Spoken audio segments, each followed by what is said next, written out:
Добрый день. Мы находимся в Островской сельской библиотеке, где я працую уже больше за 30 годов. Сюда я приехала с Гродненщины, вышла сюда замуж.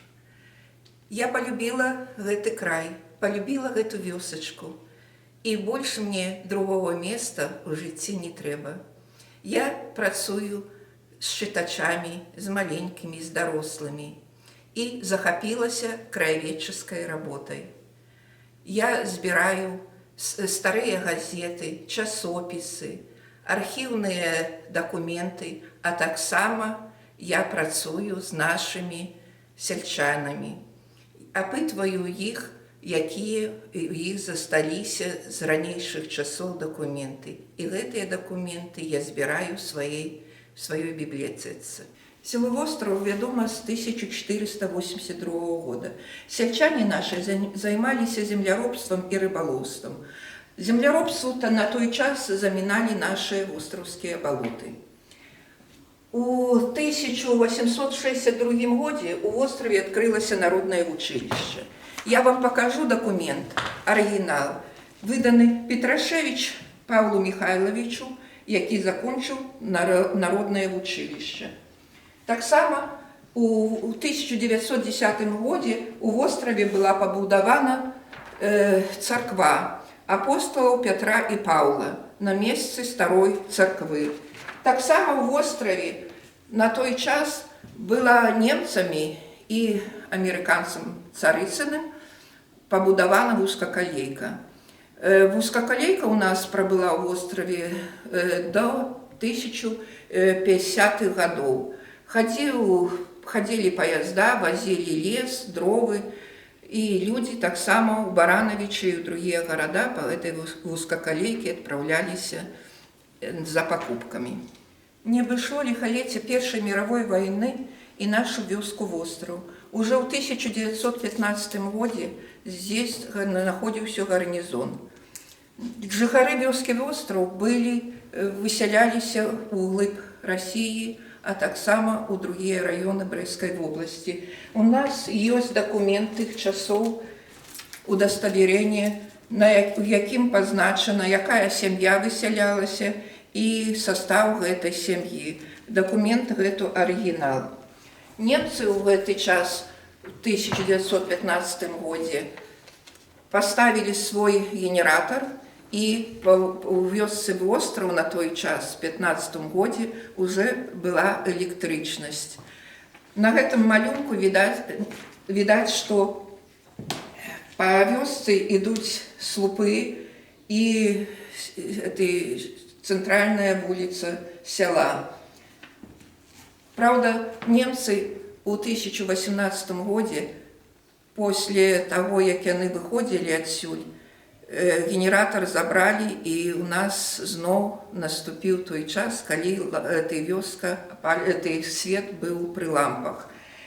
У меня так само есть документы и фото тех часов Первой мировой войны, паспорта, якія немцы давали жыхарам вёски в остров. Коло нас, недалеко здесь, у лесе, были блиндажи, стояли, и шел фронт. Стояли солдаты. Люди наши вернулись с России только у 20-х годах, когда уже тут почался мирный час, и наш остров тогда опинулся в составе Польши. У период, когда наша вёска находилась в составе Польши, в библиотеке имеются документы тех часов. Один из них – это документ, выданный Андрею Петрашевичу об окончании Островской школы, 7 классов навчання. Так само имеется такой документ 28-го года, это паспорт коням, яким указывались все прививки и характеристики господарей держали, которые кони. У 1932 году у нас в острове была организована подпольная комсомольская организация, якая пробыла у нас до 1939 года. В 1940 годзе таксама документ оригинал браў шлюб гэты самы Петрашевич Андрей. Есть свидетельство о браке или посвящение об шлюбе 1940 года.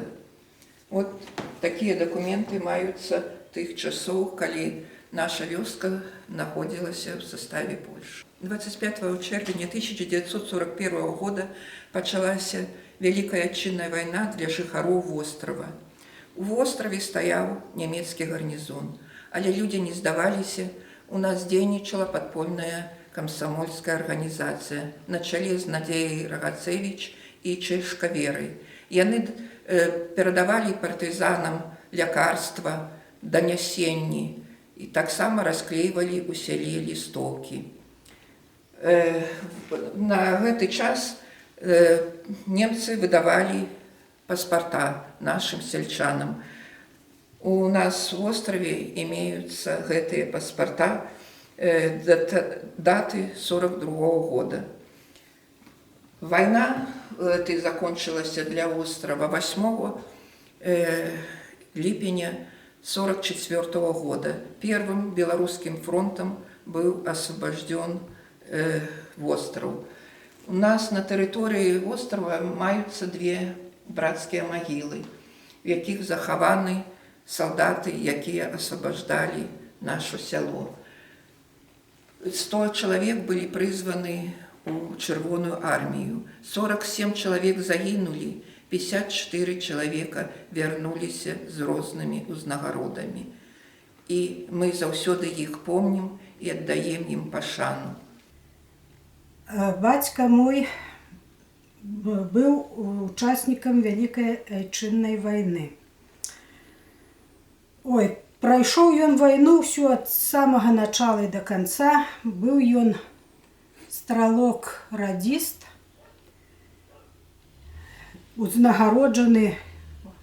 Ён меў 2 ордена. Один орден ён шукаў уже пасля войны.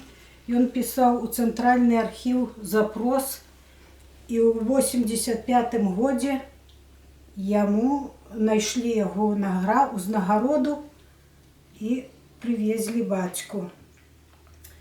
Много я документаў аддала ў нашу бібліятэку востравскую, а уже медали и военный билет, и все я оставила себе на память, детям своим, внуки будут помнить. Сельсоветского его, не председателя, а секретарем, печать его была. И вот так, коли у Ляхайча там куды ехать, и он, без собою и у кармане. А мать уже пользовалась, они, коли все с села в город хотели выехать, они пускали, у селе ж треба были и работники. Мать возьме чистых листочков сшитка и этих печатей наштампуя, а уже они сами справки себе выписывают, что сельсовет их пуская. Было уже всего потрошки. Я хочу рассказать историю моей семьи. Я начинаю с дедушки и бабушки по маминой линии. Зданович Анна Адамовна и Зданович Алексей Ануфриевич. Вот первые, которые документы сохранились у меня от дедушки и бабушки, их паспорта 1917 года, которые им выдавали немцы. Тогда немцы у нас были. И первые фотографии дедушки я увидела вот буквально пару лет назад. Нашла дома. Сохранили они все документы, которые могли. Поэтому меня обрадовалась фотография дедушки моего Алексея. Я его увидела воочию. А бабушку я видела, потому что она дожила до 100 лет, умерла в 1980 году. Мне было тогда 18 лет, поэтому я ее помню. Ну а потом, что бабушка моя младшая за дедушку на 10 лет. Вот, родила она 5 детей, но сохранилась только одна, выжила, а 4 умерло у нее. Вот, мама моя тоже родилась в 1922 году, А в 1940 году она замуж вышла за папу, то есть родители их поженили. И вот, папа ушел, и пришли к нам немцы в 1941 году, и выдали им паспорта. Вот такие паспорта немцы выдавали в 1942 году. У нас еще жила женщина, она нам не родственница, ну просто негде было ей жить, и они приютили ее. И она жила у нас, вот эти паспорта давали дедушке, бабушке, вот этой женщине Соболь, Милане, маме давали, папе давали паспорта.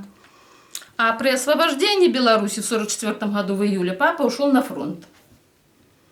Вот. Прослужил он там год до окончания войны.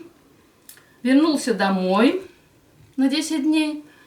А затем вернулся в воинскую часть, потому что он не служил в Красной армии, а служил в польской армии. Он прослужил там еще год, вернулся домой. Вот. И в 50-м году он получил паспорт, который вот до сих пор сохранился. У мамы нету такого паспорта, только у папы. А почему, я не знаю. Ну и вот он получил награды. Орден за отвагу и на победу над Германией. И выдавали им вот такое удостоверение на получение денежного вознаграждения. Каждый месяц им давали по 10 рублей. Это в течение 2 лет.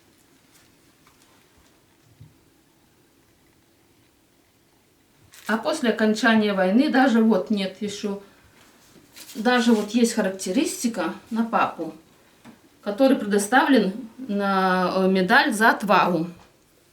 Вот сохранилась эта характеристика. Правда, папа в госпитале побывал, но недолго. Был ранен в ногу.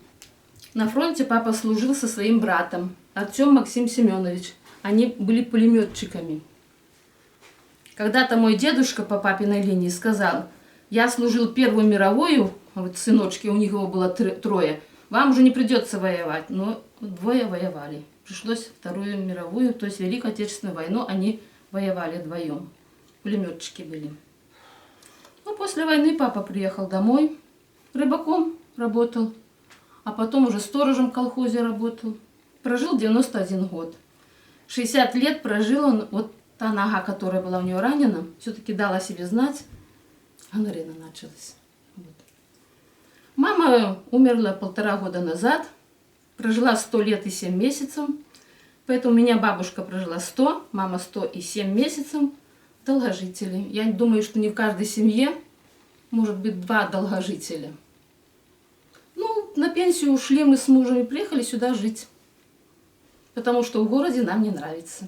У 1950 году пачалося стварэнне калгаса «Вёскі востраў». Пачалася новая эра у судьбе вёскі.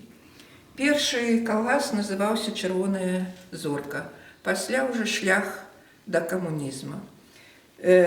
Нашему калгасу, и не только нашему, выдаваліся дзяржаўныя акты на вечнае карыстанне зямлёй калгасамі. І нашай востраўскай сельскагаспадарчай арцелі шлях да камунізма таксама замацоўвалася ў бясплатнае і бестэрміновае карыстанне, гэта значыць навечна, зямля у колькасці, тут написано 8 000 гектар зямлі. Але яшчэ да калгасаў улічваліся все эти жыхары, іхныя двары і якую яны маюць маёмасць. Вось у мяне арыгінал паспарта лошаді, які в 1947 годзе быў выданы. Тут упоминается масть этой коня и другие данные, и таксама якія прывіўкі рабіліся на той час жывёлам. А паспартизация нашего жыхароў вёскі востраў пачалася толькі ў 70-х годах, 74 и 76. Ось, а я хочу подчеркнуть, что паспорт лошадям сразу после войны 1947 года пачаўся выдаваться. Сегодня на территории вострава находится Востраўская средняя школа, дзіцячы садок, дом культуры, библиотека, ФАП, почта, Лясгаз, электросети и другие установы. Пошуковая работа бібліятэкі мае вялікае значэнне, і я вельмі люблю сваю справу.